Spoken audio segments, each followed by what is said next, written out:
partía a la casa del padre, el primer obispo de Quilmes, el siervo de Dios para la Iglesia Católica, Jorge Novak.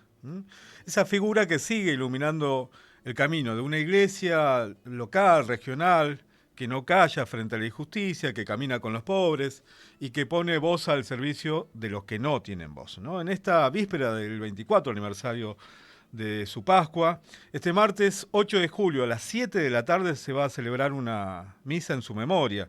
Y también se va a inaugurar el pasaje Papa Francisco, con un gesto que une dos nombres y una misma opción, por una iglesia cercana, comprometida, esperanzadora. Recordemos que el lema del jubileo de la Iglesia Católica es justamente Peregrino de la Esperanza, como esa canción, ese chamamé del padre Julián Cini. Por todo esto es que estamos en comunicación con el actual obispo de Quilmes, Monseñor Carlos Tisera.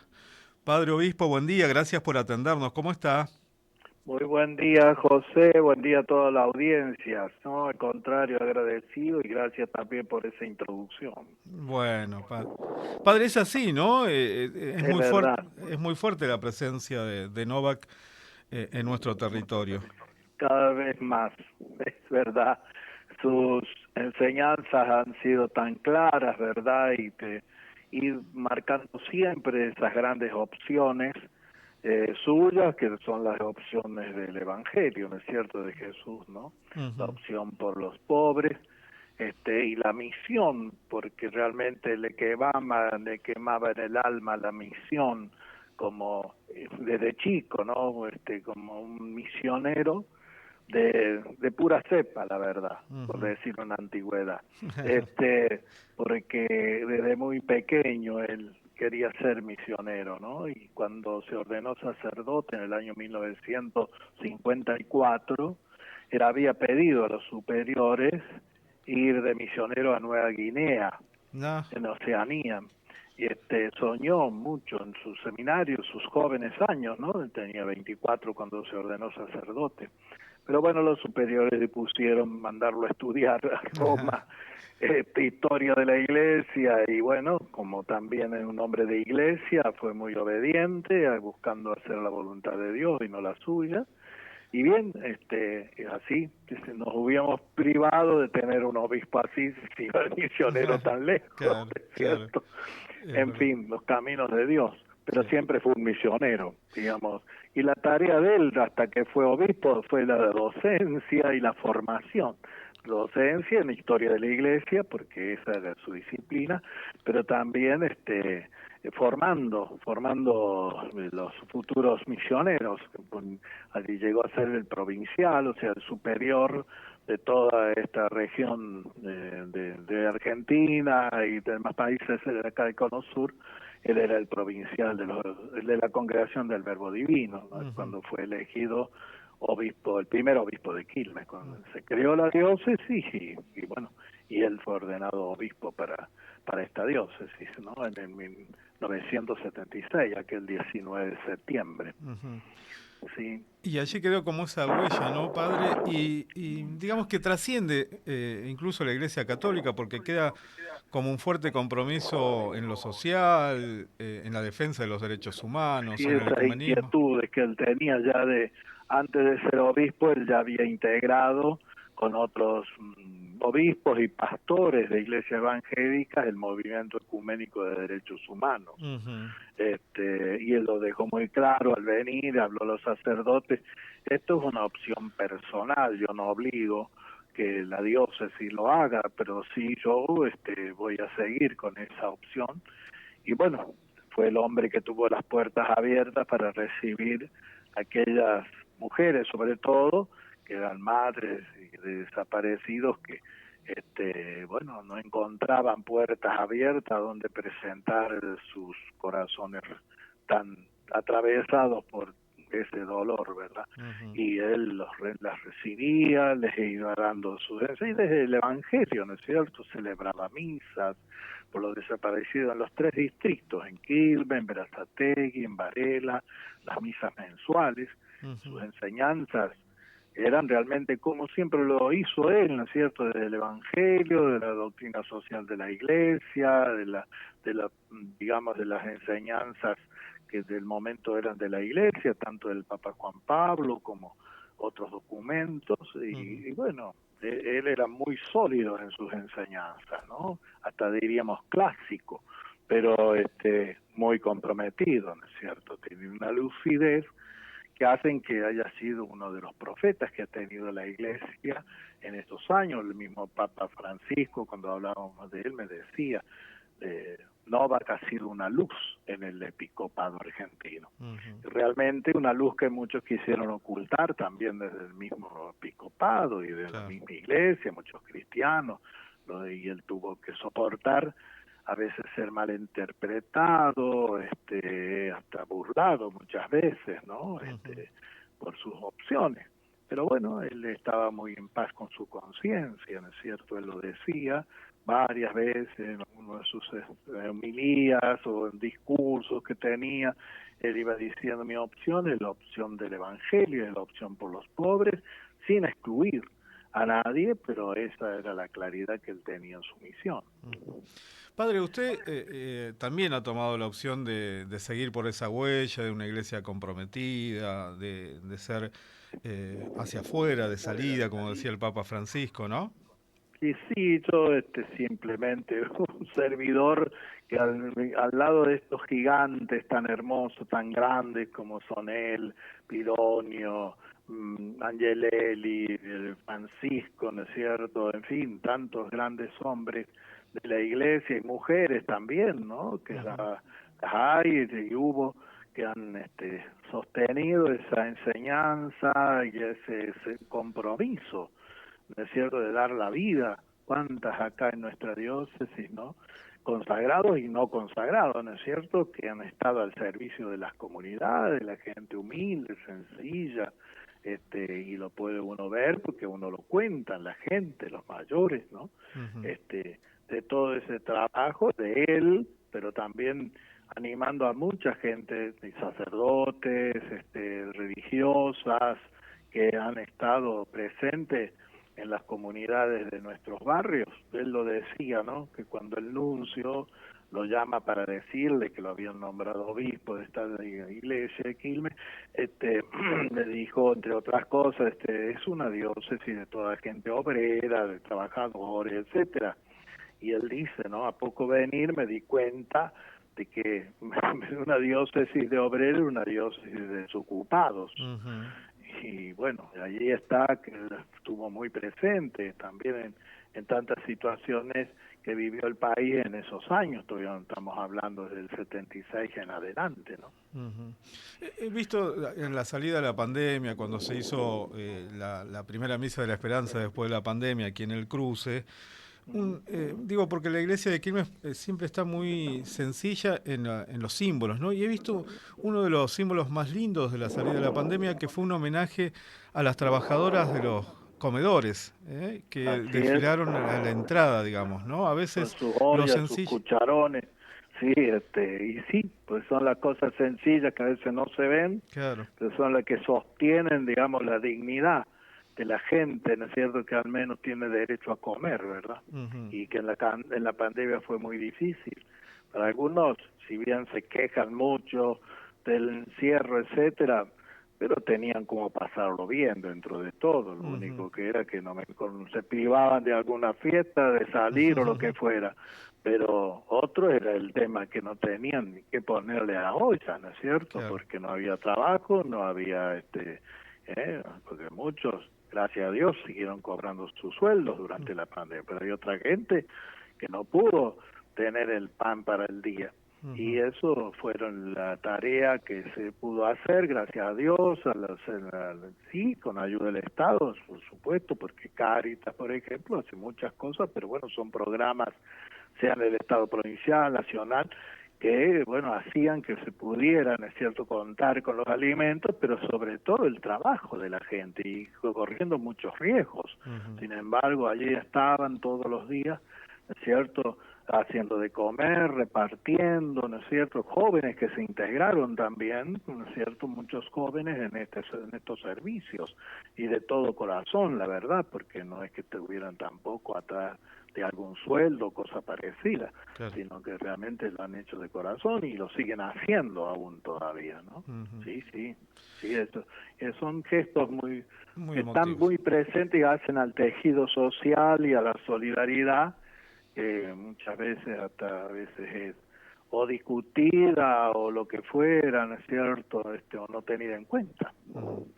Padre, usted recién nombraba al Papa Francisco y bueno, un pasaje que se va a inaugurar también este día 8. Sí.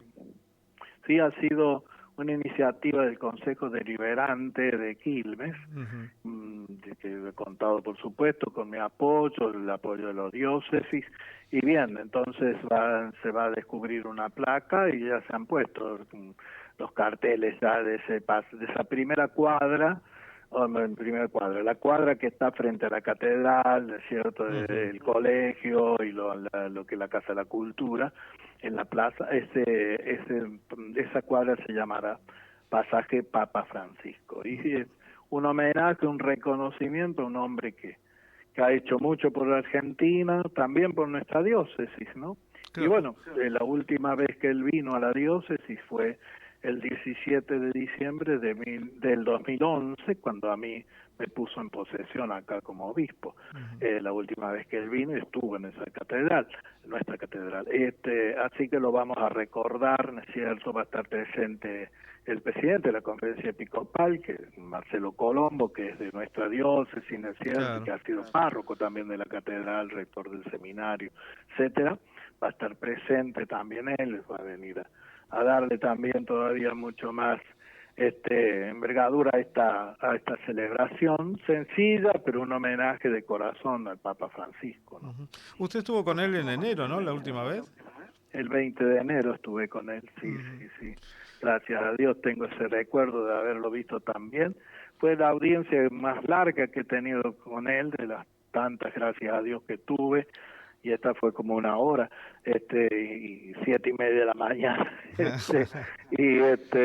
sí, sí, de invierno de allá, estaba abrigado. y sí, tan jovial, estaba tan, realmente me quedó una imagen tan linda y de chistes y de cosas, que bueno, me grabó algunos mensajes, hay uno que está para la diócesis, le comenté que este año comenzamos ya en septiembre a meternos en los 50 años de la diócesis, que mando un saludo, y realmente ha sido providencial, ¿no? Yo ni a él tampoco creo, se ocurría que ya tendríamos que estar hablando ya de su Pascua, de su partida, pero bueno, en ese momento, como comenté acá, le comenté al padre obispo Eduardo, le decía, mira, charlábamos de esto, de aquello, y le digo, este hombre no sé hasta cuándo piensa vivir, porque me hablaba, realmente era así. Entonces, bendito sea Dios que él tenía ese espíritu, ¿verdad?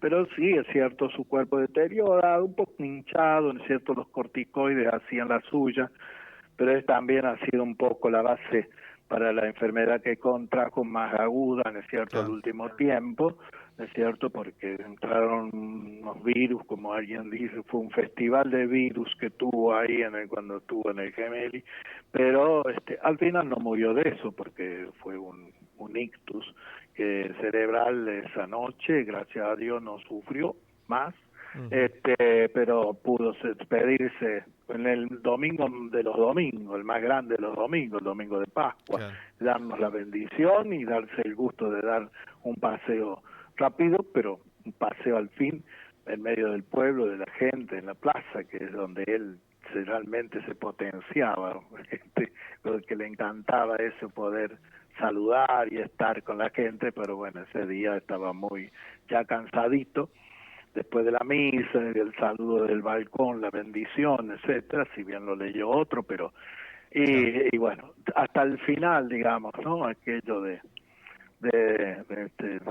que se decía de que aquel premio Nobel, ¿no es cierto? Los árboles mueren de pie, ¿no? Ujú, Este, claro. así es.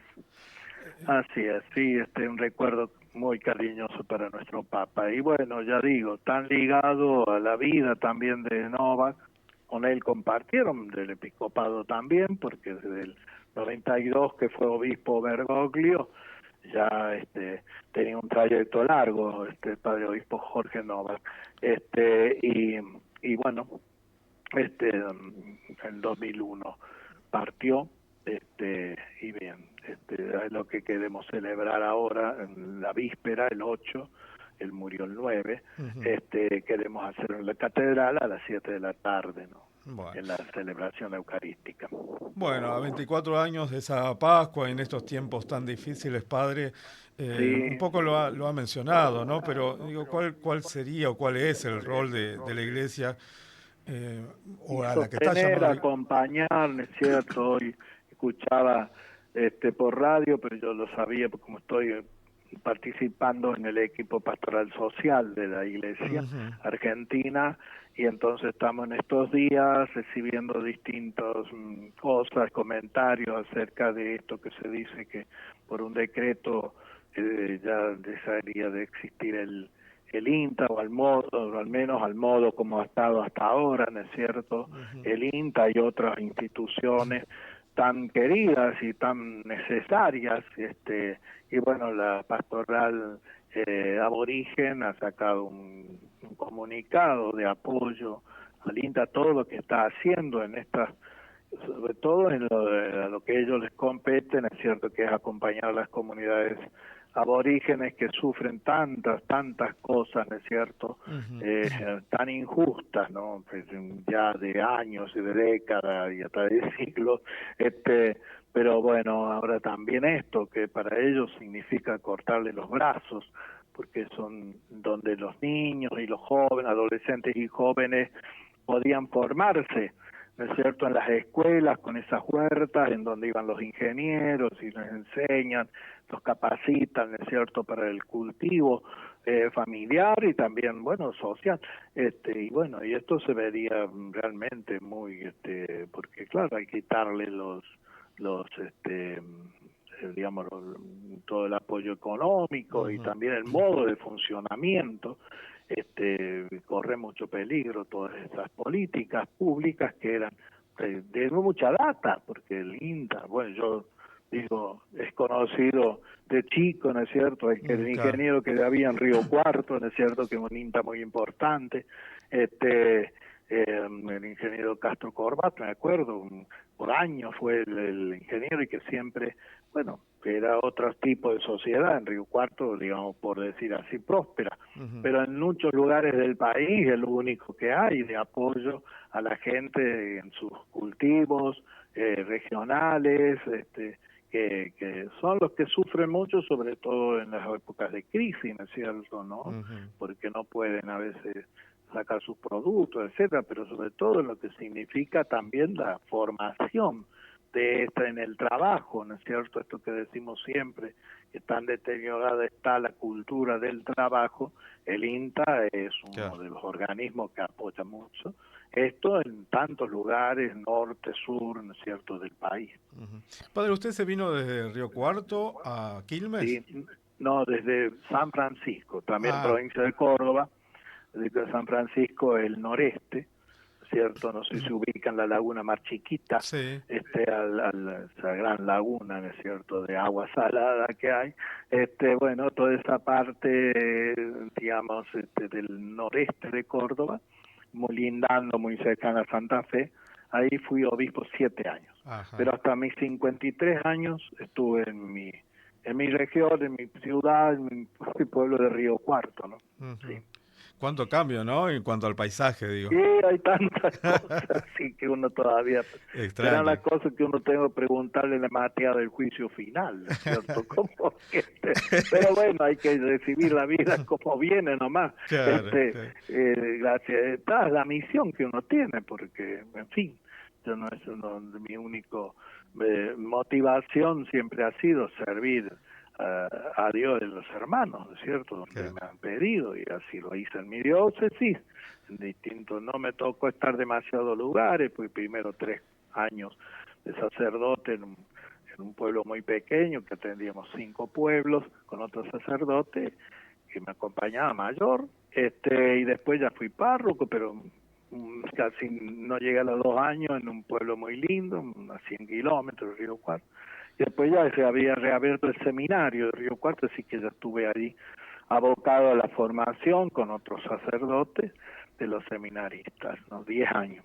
Después volví, sí, como párroco a mi ciudad, sí, en la ciudad de Río Cuarto, a mi parroquia. Ajá. Ahí estuve en la parroquia de origen, donde fui bautizado, en la comunión, todo eso, hasta que me nombraron obispo, sí. Bueno.